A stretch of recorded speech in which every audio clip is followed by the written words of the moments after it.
정체성. 하나님이 여러분을 부른 겁니다. 하나님이 저와 여러분을 부르신 겁니다. 거룩한 성도로, 거룩한 하나님의 자녀로, 하나님이 아무런 자격도 없는, 그럴 만한, 부름을 받을 만한 아무런 자격도 없는 우리를 하나님이 불러주시고, 여러분이 하나님을 찾아본 적이 있습니까? 어머니 태에서 출생해서 하나님이라고 이름을 불러본 적이 있습니까? 전혀 불러본 적이 없습니다. 어느 날 저와 여러분에게 개인으로 하나님이 찾아오신 것입니다. 저도 미션 스쿨을 3년을 다녔지만 월요일마다 예배가 있고 월요일마다 대강당에서 예배를 드렸지만 3년 동안을 강단을 오르락내리면서도 요한복음 3장 16절이 크게 써져 있었는데 그것을 무슨 뜻인지도 몰랐고 그게 성경 어디에 있는지도 몰랐는데 하나님이 세상을 이처럼 사랑하사 독생자를 주셨으니 이는 저를 믿는 자마다 멸망치 않고 영생을 주리하게 하심이라. 요한복음 3장 16절을 3년을 왔다 갔다 했는데도 무슨 뜻인지도 몰랐고요. 또 선교사님이 세운 학교라 월요일마다 또 그 주간에 성경 과목이 있고 시험을 보게 되는데 성경 시험이 과목이 문제가 뭔지도 이해를 못하고 3년을 졸업을 했는데 하나님이 어느 날 저의 20대 후반 29 나이에 하나님이 저에게 어느 날 찾아오셨습니다.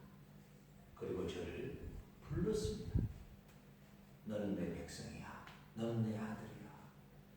그래서 오늘 이 자리까지 제가 서 있는 것입니다. 그리고 저를 먼저 부르시고 또 우리 자녀들을, 이 백성을 또 삼으셔서 오늘 이 자리에 함께 예배를 드리게 되는 것입니다. 여러분, 하나님이 부르신 방법은 다양합니다. 중요한 것은 오늘 하나님이 70억 인구 가운데 나를 택하시고 부르신 것이 우리의 최고의 하나님의 사랑입니다. 얼마나 감사합니까? 나는 하나님이 누군지도 몰랐고 그분의 이름을 불러본 적도 없고 찾아본 적도 없는데 어느 날 그분이 나에게 오셔서 눈에 보이지도 않고 귀에 들리지도 않고 손에 만져지지도 않는데 그분을 내가 아빠라고 아버지라고 기도할 수 있다는 것, 이것이 어떻게 공산주의의 세뇌교육도 아닌데 어떻게 이게 가능하냐고 말입니다. 영으로 계신 하나님이 우리 안에 오셔서 성령 하나님이 오셔서 우리를 고백하게 하시기 때문에 가능합니다. 하나님의 첫 번째 사랑이 이토록 위대한 겁니다. 하나님의 두 번째 사랑은 5장 8절입니다. 5장 8절 우리 같이 함께 합독하도록 하겠습니다. 로마서 5장 8절 같이 합독합니다. 우리가 아직 죄인 되었을 때 그리스도께서 우리를 위하여 죽으심으로 하나님께서 우리에 대한 자기의 사랑을 확증하셨습니다. 두 번째에 하나님의 사랑이 무엇이냐? 우리가 아직 죄인 되었을 때 그리스도께서 우리를 위하여 죽으셨다. 그럽니다. 여러분, 죄인을 위해서 죽은 사람이 있을까요? 죄인을 위해서. 네. 사형수를 놔두고 내가 저 사형수 대신에 죽을랍니다. 그런 사람이 있을까요? 없습니다. 우리가 죄인 된 상태, 아담의 범죄로 말미암아 모든 인류가 죄 가운데 떨어져 있는 우리 죄인들을 위하여 그분이 대신 십자가를 지셨다는 겁니다. 아담이 인류의 대표라고 그랬죠. 사람의 대표와 연합의 원리. 아버지가 집을 팔았으면 등기가 넘어간과 동시에 아이들도 집에서 나가야 됩니다. 그게 대표입니다. 인간의 대표인 아담의 범죄가 모든 인류에게 에덴의 동산에서 쫓겨가고 죽음을 맞이하게 되고 사망과 질병을 행하게 됩니다. 그 첫사람 아담의 범죄의 대가를 사람으로 오신 하나님이신 예수님께서 대신 십자가에서 그 모든 죄의 값을 치르기 시작합니다. 어떻게 해요? 창자옥과 목자옥과 가시메르관과 채찍에 맞으면서 피와 땀과 물을 한 방울도 남김없이 다 쏟아냅니다. 누구 때문에요? 저와 여러분의 죄값을 치르기 위해서. 이런 사랑이 세상에 어디가 있겠습니까? 이런 사랑은 없습니다. 의인도 아니고 선인도 아니고 사랑하는 내 자녀도 아닌데 어떻게 우리 같은 죄인들을 위하여 십자가에서 죄값을 치른단 말이에요. 이게 우리가 하나님이 우리에게 주신 사랑입니다. 이 사랑이 우리에게 비춰졌을 때, 우리의 심령 안에 이게 비춰질 때, 내 아내를 보면 이 아내도 우리 예수님이 이 아내를 위해서도 십자가에 그 고통을 당하셨다.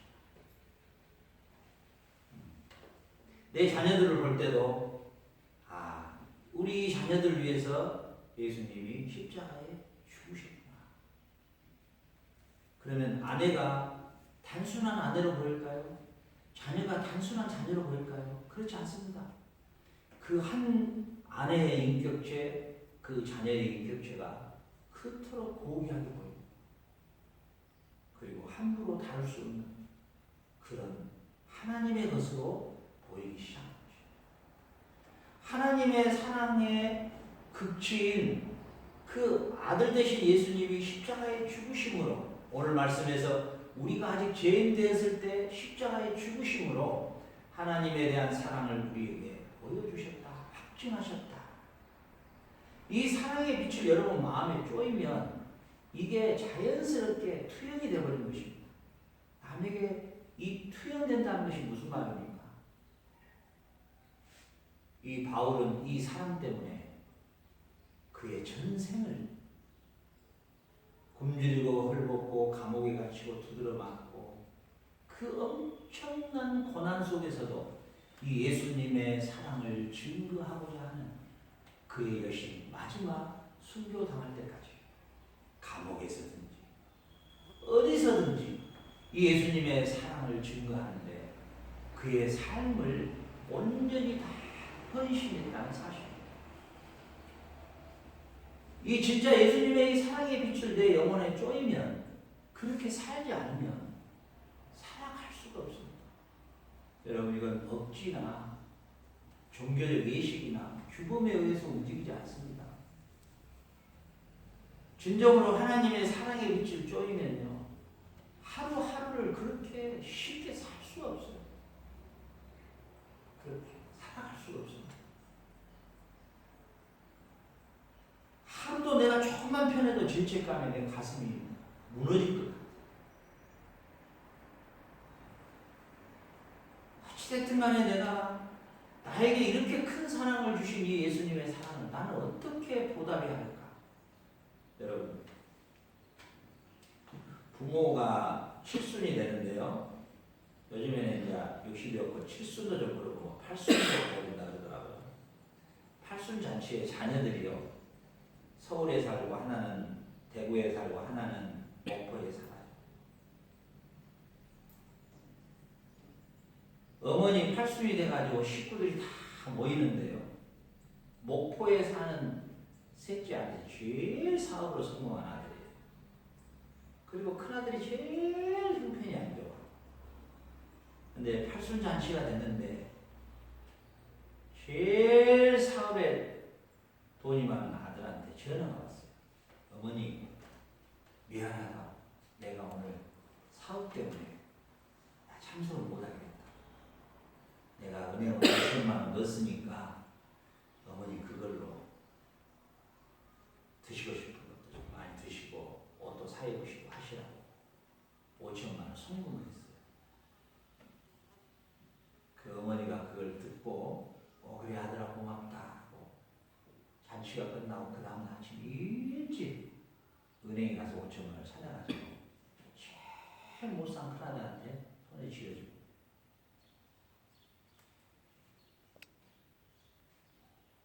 그 어머니 입장에서는 그 어머니 입장에서는 팔순때에 그 막내 아들이 5천만 원을 보내는 걸 원치를 않고 그 팔순에 함께 모여서 어머니와 함께 어린 시절을 회상하면서 함께 웃고 지내는 그 한 시간을 더 존귀하게 여기는 거죠. 그게 이제 진정한 효자 아니겠습니까? 우리가 하나님의 사랑이라는 것이 자칫 잘못 종교적으로 흘러버리게 되면요, 막내 아들처럼 내가 5천만 원을 했으니까 할 바를 다 했다는 그 종교적 보상 심리, 종교적 역심리가 있어요. 그것이 뭐냐면 내가 이만큼 교회 헌금했으니까, 내가 이만큼 교회 봉사를 했으니까. 그것이 뭘로까지 연결되냐면요, 나는 그러므로 구원을 받을 만한 자격이 있다. 그것이 가장 큰 죄입니다. 우리는 그 세 아들 중에 제일 큰 죄질이 나쁜 애가 바로 5천만 원 송금한 그 애입니다. 큰아들은 돈이 없어서 어머니가 좋아했던 꽃감 한 상자 갖고 온 게 다 했다. 둘째 아들은 그럭저럭 산 애가 돼가지고 어머니 신발 하나 사온 게 다 했다. 막내 아들은 5천만 원을 송금했는데도 그는 그 부모 앞에 가장 불효자예요. 무슨 말이냐면 하나님 앞에서 우리가 하나님의 사랑을 진정으로 알았다면, 부모의 사랑을 진정으로 알았다면 팔순잔치에 어떠한 일이 있어도 모든 걸 다 캔슬하고 그 부모의 자리에 앉아야 된다는 거예요. 이것이 진정한 하나님의 사랑, 어머니의 사랑을 아는 자라는 거예요. 이해가 되십니까? 무슨 말이냐면 하나님께서 우리에게 주신 그 사랑이 죄인 되었을 때에 우리를 위하여 그 아들을 십자가에 내어주신 사랑이었다는 거예요. 그러니까 그 하나님의 그 크신 사랑을 우리가 받으면 우리 마음에 그 투영이 되면 반사가 되는 건데요. 그 반사가 될 때 우리의 삶은 자원에서 움직이기 시작하지 억지나 눈치나 체면 때문에 움직이는 것이 아니다. 여러분, 언젠가 여러분들도 저도 마찬가지지만 예배가 기다려지고 말씀이 기다려지고 내가 진짜 기도하는 시간이 기다려지고 세상에서 제일 좋은 시간이 언제냐고 누군가 물었을 때 나는 기도하는 시간이 제일 좋다. 세상에서 먹는 음식 중에 뭐가 제일 맛있냐고 누가 물었을 때 나는 하나님의 말씀이 가장 달콤하고 오묘하다. 이 세상에서 가장 보람된 삶이 뭐냐고 물었을 때 병들고 힘든 영혼들에게 내가 할 수 있는 삶의 섬김이 가장 행복했노라. 이 고백이 여러분의 입술에 나온다면 내가 하나님의 사랑을 아는 사람이에요. 그러나 억지로 기도하고 억지로 예배 참석하고 마지못해 내가 이런저런 일들을 행하고 있다면 아직도 나는 하나님의 진정한 사랑을 내가 내 영혼의 심령에 쪼임을 받지 못했다는 사실이에요. 지금 한국 교회로부터 세계 교회의 가장 큰 문제가 이겁니다. 억지 춘향이들이 90%. 왜? 그 사람들은 하나님의 사랑을 절대로 그 심령에 쪼인 사람들이 아닙니다. 하나님의 사랑을 진정으로 내가 그 사랑의 큰 사랑을 내가 내 심령에 빛으로 비춰지면요, 내 삶이 얼마나 정결하고 아름답고 섬세하면서도 정말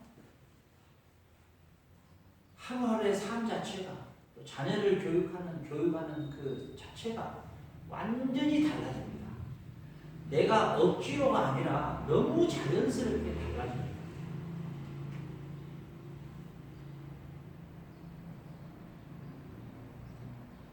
하나님의 그 사랑의 힘이라는 것이 정말로 독재자의 김정은이가 그 우리를 그 북한의 백성들을 얽어매는